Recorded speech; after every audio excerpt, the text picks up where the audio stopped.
అది కేవలం అక్కడే కాదు 25 చోట్ల బ్లాస్ట్ జరిగాయి. పాకిస్తాన్ ఏం ఆరోపిస్తుందంటే రీసెర్చ్ అండ్ అనాలిసిస్ వింగ్ రా ఈ బ్లాస్ట్లన్నీ చేసిందని చెప్పి.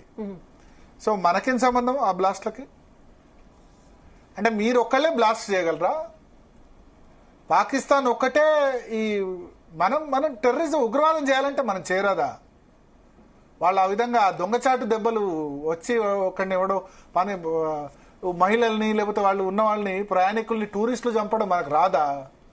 అదేదో గొప్పతనమా? ఉగ్రవాదుల గొప్పతనమా? సో బ్లాస్టులు చేస్తే మనము చేయొచ్చు. బ్లాస్టులు దిల్సుకునగర్ బ్లాస్ట్, ఆ బ్లాస్ట్, అటువంటి బ్లాస్ట్ మనము పెట్టచ్చు. ఐఈడీలు బెలూచిస్తాన్కు మనం ఆర్థిక సహకారం అందిస్తే అక్కడ బెలూచిస్తాన్ వాళ్ళు నిన్న పండగ చేసుకున్నారు పాకిస్తాన్ మీద దాడి చేస్తే. వాళ్ళంతా డాన్సులు చేశారు. మాకు ఈ బెలూచిస్తాన్ మమ్మల్ని ఆక్రమించుకుంది, మా పాకిస్తాన్ వద్దు, మాకు ప్రత్యేక దేశం కావాలని చెప్పి.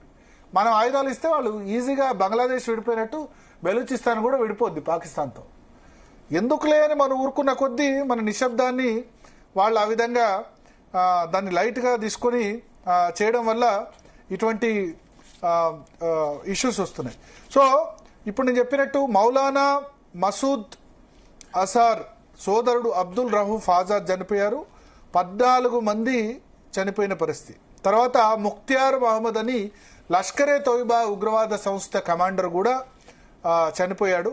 మౌలానా మసూద్ అజార్ కొడుకు వ్యక్తిగత భద్రతా సిబ్బంది కూడా ఈ దాడిలో చనిపోయారు. ఇంకోవైపు మొత్తం ఈ విధంగా బ్లాస్టులు జరుగుతుంటే సందట్లే సెడమి అన్నట్టు పాకిస్తాన్ మీద భారత్ విరుచుకుపట్టుంటే అక్కడ అల్లరి మూకలన్నీ కూడా బ్యాంకుల్లో లూటీలు చేస్తున్నాయి. అందిన డబ్బులన్నీ కూడా దోచుకుపోతున్నాయి. అంటే వాళ్ళ మనస్తత్వం అట్లా తయారైపోయింది. సో అంటే ఒక్కసారిగా ఇన్ని అయ్యేసరికి పాకిస్తాన్కి ఏం చేయాలో అర్థం కావట్లేదు. సో మన వాళ్ళు Prithvi air defence, long range air defence system, defence అంటే మన దగ్గరికి వాళ్ళ మిసైల్స్ రాకుండా పృథ్వీ ఎయిర్ డిఫెన్స్ ను వాడారు, అడ్వాన్స్ ఎయిర్ డిఫెన్స్ వాడారు, medium and short range missile systems, Akash missile systems, spider air defence, Barak, QRSAM ఇవన్నీ కూడా వాడారు. పాకిస్తాన్ ఎయిర్ స్పేస్ అన్నిటి కూడా క్లోజ్ చేసింది. కరాచీ, లాహోర్